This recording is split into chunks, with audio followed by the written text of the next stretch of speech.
बदलते भारत की शान।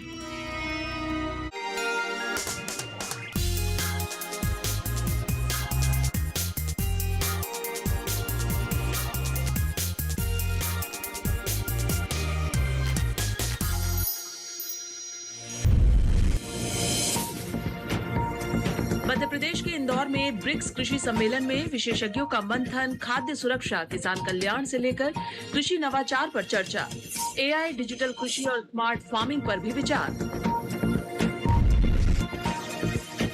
खेत बचाओ अभियान से जुड़े 10 लाख से अधिक किसान, उर्वरकों के संतुलित उपयोग पर बढ़ा जोर, 30 जून तक चलेगा अभियान।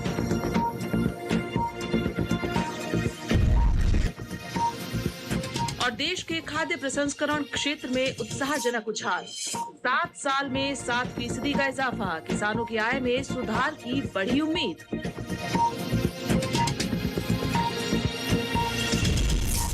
नमस्कार, मैं हूं चेतना त्यागी। हमेशा की तरह आज एक बार फिर हाजिर हूं आपका पसंदीदा शो मंडी.com लेकर।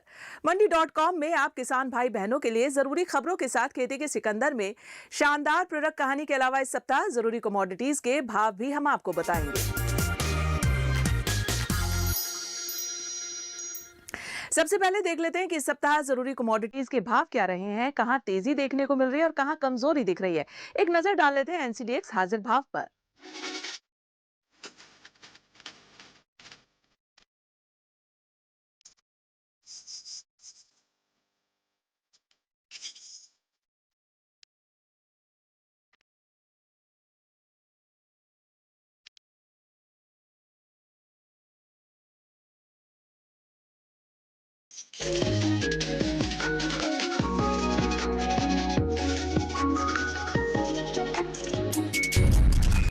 और अब एक नजर सप्ताह भर की खेती किसानी की बड़ी खबरों पर।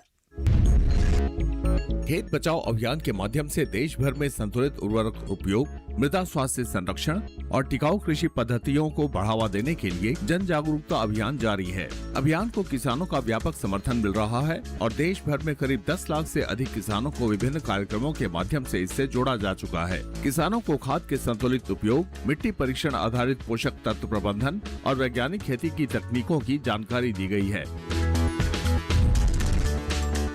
खाद्य प्रसंस्करण मंत्रालय की नई रिपोर्ट उत्साह बढ़ाने वाली है। इसके मुताबिक साल 2016 से 2023 के बीच देश में फूड प्रोसेसिंग 10% से बढ़कर लगभग 17% हो गई है। केंद्रीय खाद्य प्रसंस्करण उद्योग मंत्री चिराग पासवान ने कहा कि भारत तेजी से दुनिया का एक प्रमुख खाद्य प्रसंस्करण हब बन रहा है।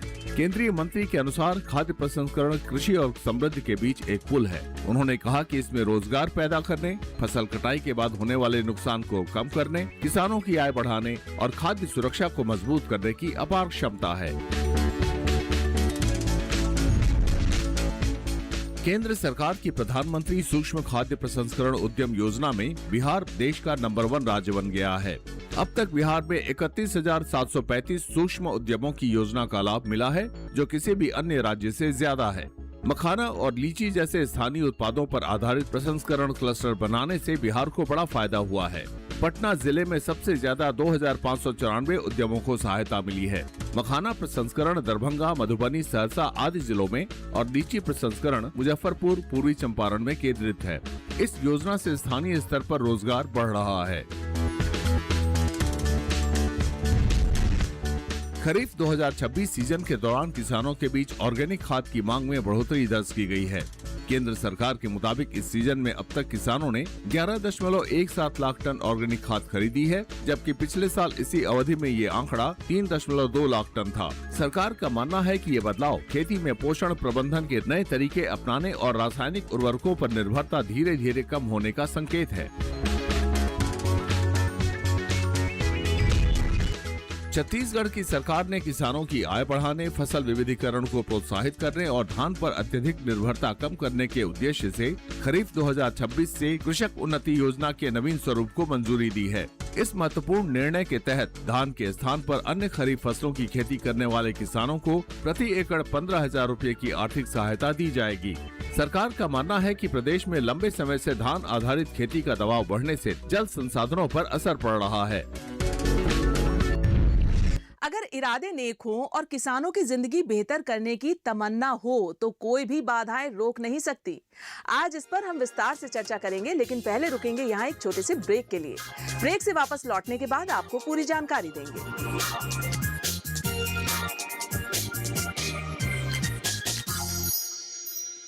ऊंचा जो है उगना तो जड़ों की ओर जाना है, छोड़ आए जो रहन सहन उसको फिर से अपनाना है। गांव की ही सोच का ये खूबसूरत ताना बाना है। अरे दुनिया फिर से सीखने लगी गांव से दुनिया सुंदर दिखने लगी गांव से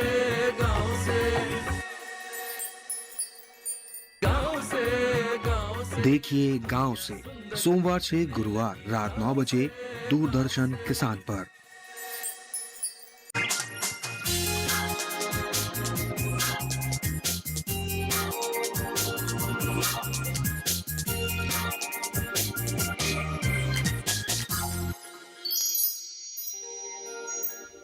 आपका एक बार फिर से स्वागत है मंडी.com में, और अब वक्त हो गया हमारी खास पेशकश खेती के सिकंदर का।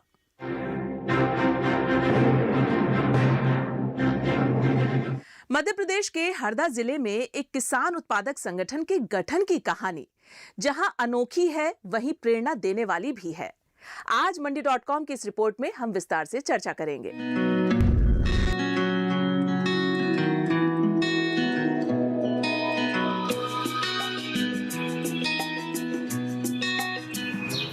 बात 2019 की है, जब मध्य प्रदेश के हरदा जिले में कुछ किसानों ने बड़ी उम्मीदों के साथ किसान उत्पादक संगठन का गठन किया। इसका मकसद आसपास के हजारों किसानों की समस्याओं को हल करना और खेती बाड़ी के काम को आसान बनाना था। ये काम इतना आसान नहीं था, लेकिन इस एफपीसी के सदस्यों के इरादे मजबूत थे, तो आगे का रास्ता भी तैयार होता चला गया। शुरू में एपीओ शब्द जब हमने सुना तो उसके बारे में हमने रिसर्च किया और ये ध्यान में आया कि जो मोदी सरकार ने एपीओ का कॉन्सेप्ट शुरू किया है उससे हमको भी लाभ उठाना चाहिए। तो हमने 10 लोगों ने मिलकर और 10 किसानों ने मिलकर एक कंपनी बनाई और उसको हमने नाम दिया एग्रोनिको फार्मर प्रोड्यूसर कंपनी लिमिटेड। और उसके बाद 2019 में 1 मई को हमारी कंपनी रजिस्टर्ड हुई और वहाँ से हमने अपनी यात्रा शुरू की। यहाँ के क्षेत्र में किसानों के पास अलग अलग प्रकार की समस्याएं और अलग अलग प्रकार का जो समस्याएं उनको लेकर हमारे मन में कुछ सवाल थे कि इनको हमको हल करना चाहिए, और यही कार्य करने के लिए हमने फार्मर प्रोड्यूसर कंपनी बनाई। इस किसान उत्पादक संगठन के गठन की कहानी अनोखी है। जिन किसानों ने मिलकर इसके गठन का फैसला किया, उन्हें इसके बारे में कोई जानकारी नहीं थी। यहाँ तक कि उन्होंने किसान उत्पादक संगठन का नाम भी नहीं सुना था। जब हरदा में एक कृषि अधिकारी से इसके बारे में सुना तो मन में इसके गठन का विचार पैदा हुआ, और इसके बाद का सफर, जैसे कि इसका गठन कैसे होता है, कितनी पूंजी चाहिए आदि कई सवाल थे, जिसकी जानकारी इंटरनेट के माध्यम से जुटाई गई, जो बेहद रोचक है। हमारे हरदा में एक अधिकारी कृषि विभाग में आए हुए थे, कपिल जी बेड़ा। वो उनके पास में बैठा था, तो उनसे मैंने पूछा कि हमको आगामी भविष्य में इस प्रकार से हमको कुछ कार्य करना है। तो उन्होंने ये कहा कि आप एपीओ बनाइए। एपीओ शब्द उनके मुंह से मैंने पहली बार ही सुना था, और फिर घर आकर मैंने गूगल पर उसको पूरा सर्च किया और कैसे एपीओ कार्य करता है, उसकी क्या कार्य पद्धति है, उसमें किस प्रकार से जोड़ कर लोगों को अपन कार्य कर सकते हैं, उसका कैसे रजिस्ट्रेशन होगा, इसके बारे में पूरी जानकारी लेने के पश्चात फिर हम 10 लोगों ने हमारे ज़मीनों के दस्तावेज इकट्ठा किए और एक एंटिटी का हमने गठन किया, और उसको हमने ये एग्रोनिको फार्मर प्रोड्यूसर कंपनी नाम दिया। एक बार जब किसान उत्पादक संगठन अस्तित्व में आ गया तो इसके सदस्यों के हौसले भी बढ़ने लगे, लेकिन आगे कई और मुश्किलें सदस्यों का इंतजार कर रही थीं। शुरुआत में किसानों के भरोसे को जीतने में समस्याएं आईं, उन्हें समझाने में, सदस्य बनाने में परेशानियां आई। तमाम दिक्कतों के बावजूद सदस्य डटे रहे। मेहनत और लगन का असर दिखा। इलाके के किसान भी समझने लगे और संगठन से जुड़ने लगे। इस तरह कंपनी का कारवां बढ़ने लगा। शुरू में बड़ी कठिनाई आई सदस्य जोड़ने में। हमारे जो 10 सदस्य थे उनके साथ ही हम 2 वर्ष 3 वर्ष तक कार्य करते रहे। फिर धीरे धीरे जब हम गांव में गए और गांव में हम कुछ खरीदी फसल की करने लगे और उनको हम जब लोगों को बताया कि भाई इस प्रकार से हमारी कंपनी कार्य कर रही है, इस प्रकार से हम किसानों के बीच में कार्य कर रहे हैं, तो धीरे धीरे लोगों ने सहयोग करना शुरू किया। जब इलाके के किसान एफपीसी से जुड़ने लगे तो लगा कि अब राह आसान हो गई है। इसके बाद काम को आगे बढ़ाने के लिए पूंजी की जरूरत पड़ी तो बैंक से लोन लेने की प्रक्रिया शुरू की गई। लेकिन जब बैंक पहुंचे तो पता चला कि 3 साल का ऑडिट रिपोर्ट होने के बाद ही लोन मिल पाएगा। ऐसे में थोड़ी परेशानी तो जरूर हुई, लेकिन कुछ ही वक्त में हल भी निकाल लिया गया। इलाके के किसानों से मिले और उनसे मदद मांगी। हालांकि बाद में कोरोना काल के आने से काम प्रभावित हुआ, लेकिन कोरोना काल के बाद काम को दोगुने जोश के साथ शुरू किया गया। शुरू में हम जब बैंकों में गए और बैंक में जाकर वहां पर तफ्तीश की तो उन्होंने कहा कि भाई जब तक आप 3 साल तक आपका ऑडिट रिपोर्ट नहीं होगा तब तक कोई आपको लोन या किसी प्रकार का सहयोग नहीं मिलेगा। तो फिर हमको ये ध्यान में आया कि 3 साल तक हम ये तो राह नहीं देख सकते कि भाई जब 3 साल का हमारी ऑडिट रिपोर्ट होगी तब तक क्या किया जाए। तो हमने सोचा कि सीधा किसानों से मिलें। उसी के बीच में कोरोना काल आ गया और 2 साल तक हम जो हमारा कार्य था वो थोड़ा सा एकदम जीरो पे आ गया। फिर हमने कोरोना काल के बाद फिर से उस कार्य को प्रारंभ किया।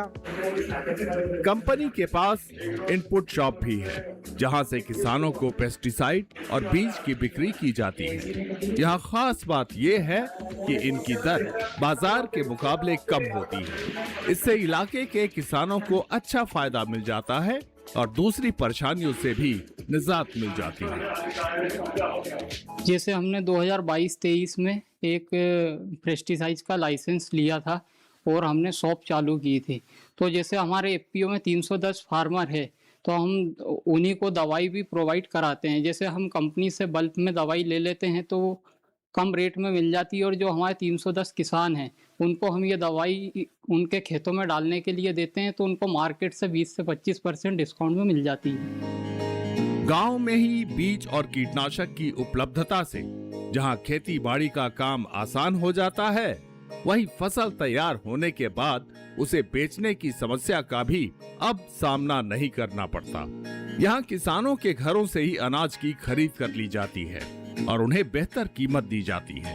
इससे वो फसल को बाजार में ले जाने के खर्च, बाजार में होने वाले दूसरे खर्चों और परेशानियों से बच जाते हैं। इससे किसान उत्पादक संगठन के साथ साथ किसानों को भी फायदा हो रहा है।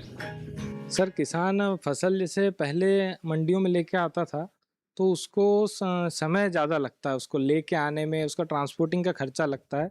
तो हमारी कंपनी के द्वारा उसको ये सुविधा प्रदान की गई, भैया सीधा आपका जो अनाज है वो आपके घरों से या गोदामों से लिया जाएगा। उससे यह होता है कि किसानों का जो समय बच जाता है, ट्रांसपोर्टिंग का खर्चा बच जाता है, जिससे उसको 20 से 30 रुपये प्रति क्विंटल उसको उसके घर से या उसके गोडाउन से उसको फसल का मूल्य प्राप्त हो जाता है। अब जैसे कि खर्चा एक्स्ट्रा प्रति क्विंटल ऐसा लगता है कि किसान ट्राली में भर के जो लेके आता मंडियों में, उससे कम 50 रुपये प्रति क्विंटल का उसको खर्च आता है 1 क्विंटल लेके आने में।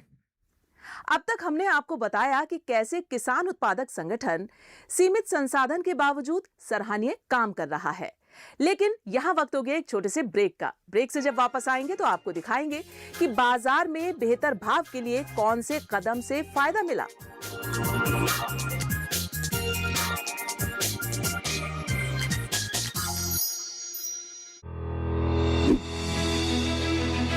मशीनों के दौर में जी रहे हैं हम। काम को बेहतर और आसान बना रही हैं मशीनें। खेती को दे रही है नई ऊंचाइयां, किसान के लिए है वरदान।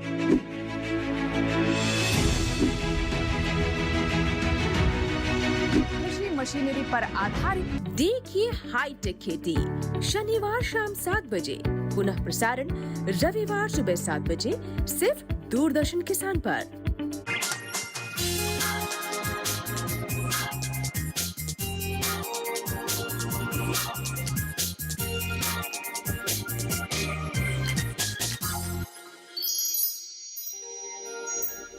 ब्रेक के बाद मंडी.com में आप सभी का एक बार फिर से स्वागत है और अब आपको हम दिखाएंगे कि किसानों को बेहतर भाव दिलाने के लिए इस किसान उत्पादक संगठन ने क्या रणनीति अपनाई। इस किसान उत्पादक संगठन की सबसे खास बात है कि ये फसल पर बेहतर भाव पाने के तौर तरीकों की संभावनाओं की तलाश करता रहता है। यही वजह है कि स्थानीय बाजार और देश के बाजार के बाद इसकी नजर अब दुनिया के विशाल बाजार पर है। इसके लिए एपीडा से एक्सपोर्ट लाइसेंस लिया गया ताकि विश्व के बाजारों में अपने उत्पाद को पहुंचा सके। हम इस कार्य में उतरे तो हमके लगा कि जो डोमेस्टिक मार्केट है उसमें जो भाव मिल रहे हैं हमें, वो उससे किसानों का ज़्यादा भला नहीं हो सकता। तो मोदी जी का जो कॉन्सेप्ट उन्होंने कहा कि दुनिया भर में हमारा एक्सपोर्ट बढ़ना चाहिए, तो हमने भी ये सोचा कि अपने एफपीओ में बहुत सारा जो प्रोडक्शन हम करते हैं वो दुनिया के दूसरे देशों में हम भेज सकते हैं। और इसके लिए हमने एक्सपोर्ट में लाइसेंस लेने के लिए और प्रक्रिया शुरू की। हरदा जिले में हमारा एक ही एफपीओ है जिसके पास एक्सपोर्ट का लाइसेंस है। विदेश के बाजारों में जगह बनाने की उम्मीद में जब काम करने की योजना तैयार की गई तो कोरोना की दस्तक ने बाधाएं खड़ी कर दी। ऐसे वक्त में भी इस किसान संगठन से जुड़े एक सदस्य ने रास्ता निकाला और निर्यात से जुड़ी सभी जानकारियों को ऑनलाइन खंगाल लिया। एक्सपोर्ट से जुड़ी हर तरह की जानकारियां जुटा ली और इस मामले के विशेषज्ञ बन गए। लाइसेंस जब हमने प्राप्त किया, फिर धीरे धीरे एक्सपोर्ट क्या होता है इसके बारे में हमने जानने की प्रक्रिया शुरू की। तो कोरोना काल में मुझे ध्यान में आया कि अपन क्यों न एक्सपोर्ट के पूरे सारे जो विषय हैं उनके बारे में अध्ययन करें। और मैंने ऑनलाइन उसमें बहुत सारा अध्ययन किया और ये ध्यान में आया कि जो एक्सपोर्ट का विषय वो आगे आने वाले भविष्य में हमारे किसानों के लिए और लाभकारी हो सकता है। और एक्सपोर्ट से जो मुद्रा प्राप्त होगी उससे देश का भी भला होगा। तो एक देशभक्ति का पूरा भाव भी उससे जुड़ा हुआ है। और हमारे किसानों को जब बाहर किसी दुनिया के दूसरे देश में कोई सामग्री भेजेंगे तो उससे लाभ जो प्राप्त होगा वो डोमेस्टिक मार्केट से कई गुना ज़्यादा अच्छा प्राप्त होगा। इसी को ध्यान में रखते हुए हमने एक्सपोर्ट का काम शुरू किया। एक बार जब निर्यात का लाइसेंस मिल गया तो एपीडा और एमएसएमई विभाग की तरफ से प्रशिक्षण के साथ साथ प्रोत्साहन भी मिला। साथ ही वर्ल्ड फूड इंडिया कार्यक्रम में शिरकत करने का अवसर मिला, जहां 80 देशों के खरीदारों से मिलने और जुड़ने का मौका मिला। एपीडा के द्वारा और एमएसएमई विभाग के द्वारा, दूसरे जो डिपार्टमेंट है सरकार उनके द्वारा हमारे को प्रोत्साहन के बतौर उन्होंने अलग अलग स्टेप पर प्रशिक्षण दिया। और वर्ल्ड फूड इंडिया में हमारे एफपीओ को जाने का अवसर मिला एपीडा के माध्यम से। तो वहाँ पर दुनिया भर के 80 देशों के जो बायर्स थे वो उपलब्ध थे और हमारे 5 लोगों की टीम वहाँ पर 4 दिन रहकर हमने वहाँ के जो बायर्स थे उनसे बात की, वहाँ कैसे व्यापार चलता है। निर्यात का लाइसेंस, प्रशिक्षण और प्रोत्साहन के बाद जब विदेशी खरीदारों से जुड़ने का मौका मिला तो सबसे बड़ी जो समस्या सामने आई वह थी भाषा की। अंग्रेजी भाषा की जानकारी नहीं होने से परेशानियां आईं, लेकिन उसका भी तोड़ निकाल लिया गया। साथ ही भारतीय दूतावास से भरपूर सहयोग मिला, जिससे काम आसान होता चला गया। भाषा की समस्या थी, हमको हमारी अंग्रेजी उतनी अच्छी नहीं है, तो हमने ये सोचा कि क्यों ना अपने जो नियर बाई कंट्री है जैसे बांग्लादेश है, श्रीलंका है, भूटान, नेपाल, यूएई, तो हमें वहाँ पर भाषा की समस्या नहीं है, हम हिंदी में भी वहाँ पर बात कर सकते हैं। तो हमने उन देशों को और अपना वहाँ पर वायर से बात करना शुरू किया। उसमें जो भारत की एम्बेसी है उनका बहुत बड़ा योगदान ये है कि उन्होंने वहाँ के बायर्स की लिस्ट और सारे चीज़ें उपलब्ध करवाई। और धीरे धीरे हमने ये सोचा कि भले ही हमारा काम अभी धीरे है, लेकिन अगले 10 वर्ष में जाते जाते हमारा जो एक्सपोर्ट का काम है वो पूरी दुनिया में हम उसको कवर करेंगे। ऐसा सोचकर हमने एक्सपोर्ट का ये सारा पूरा तंत्र खड़ा करने का प्रयास किया है।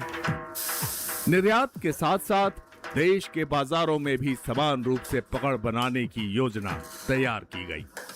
यही वजह है कि फसल की अच्छी गुणवत्ता पर जोर दिया जाता है। सही तरीके से सैंपलिंग और गुणवत्ता की जांच की जाती है ताकि अच्छी कंपनियों को बेचकर बेहतर भाव हासिल किया जा सके। किसान जो 310 सदस्य हमारे बनाए गए हैं, उन लोगों से हम पहले बातचीत करते हैं भैया कि आप लोगों का मटेरियल अच्छे भाव में बिकवाने की ड्यूटी या वो कंपनी की रहेगी।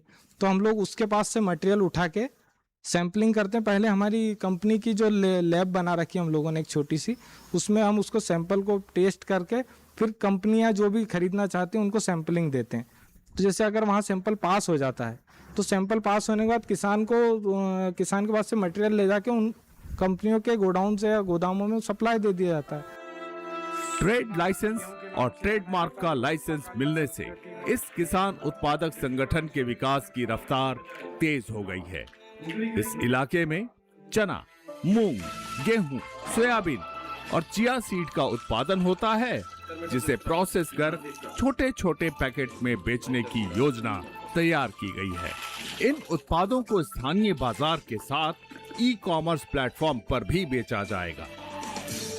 2026 में हमको ट्रेडमार्क मिला है और ट्रेड लाइसेंस हमें 2023 में मिला है मंडी ट्रेड के लिए। और अभी यहाँ हमारे क्षेत्र में बहुत सारी फसलें होती है, जैसे चना, मूंग, गेहूं, सोयाबीन और चिया सीड। तो इन फसलों को अभी हम लोग छोटी पैकिंग में करके और कंज्यूमर तक भेजने का आगे का प्लान है। इसके लिए ट्रेडमार्क हमारा कंप्लीट हो गया है और बहुत ही जल्द हमारा 500 ग्राम की पैकिंग में शुरुआत करेंगे हम लोग। कंपनी बाजार के अलग अलग मंचों पर फसल बेचने के फायदों को बखूबी समझती है। यही वजह है कि कमोडिटी एक्सचेंज पर भी काम कर रही है। यहाँ कारोबार करने से बाजार के जोखिम प्रबंधन में भी मदद मिल रही है। कमोडिटी एक्सचेंज में खासियत है कि उसमें वहाँ पर भविष्य के भाव को लॉक करने की अपनी व्यवस्था है। उसके अंतर्गत पुट ऑप्शन विभिन्न फसलों का होता है, जिसको हमको प्रीमियम दे के खरीदना पड़ता है। जब बोनी का समय होता है उस समय अंदाज लगा लिया जाता है कि अगले 4 महीने पश्चात भाव क्या रहेगा।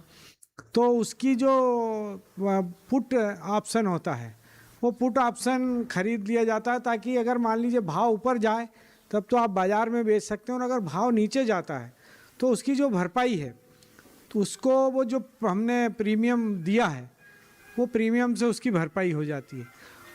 विगत 2 वर्षों से नाबार्ड द्वारा भी उसमें कुछ जो पुट ऑप्शन है उसका प्रीमियम एफपीओ को दिया जाता है, और उससे कई बार हमने उसमें जब किया तो उसमें लाभ भी हुआ। मध्य प्रदेश के हरदा जिले में स्थित इस किसान उत्पादक संगठन के पास कस्टम हायरिंग सेंटर भी है, जिससे किसानों को बड़ी मदद मिलती है। इसके अलावा किसानों को कीमती सलाह देकर उन्हें आगे बढ़ाने में मदद की जाती है। मंडी.com के लिए मध्य प्रदेश के हरदा से अनिल वत्स के साथ अनुपम आलोक। मंडी.com में आज बस इतना ही। अगले सप्ताह में फिर आऊंगी किसानों को प्रेरणा देने वाली सफलता की एक कहानी और दूसरी जरूरी खबरें लेकर। तब तक के लिए आप देखते रहिए दूरदर्शन किसान। नमस्कार। आपकी राय हमारे लिए बहुत महत्वपूर्ण है। आप हमारे टोल फ्री नंबर पर कॉल कर सकते हैं और अपनी राय दे सकते हैं। साथ ही आप ईमेल के जरिए भी हमें अपनी राय दे सकते हैं। हमारा ईमेल पता है ncdexmandi@gmail.com।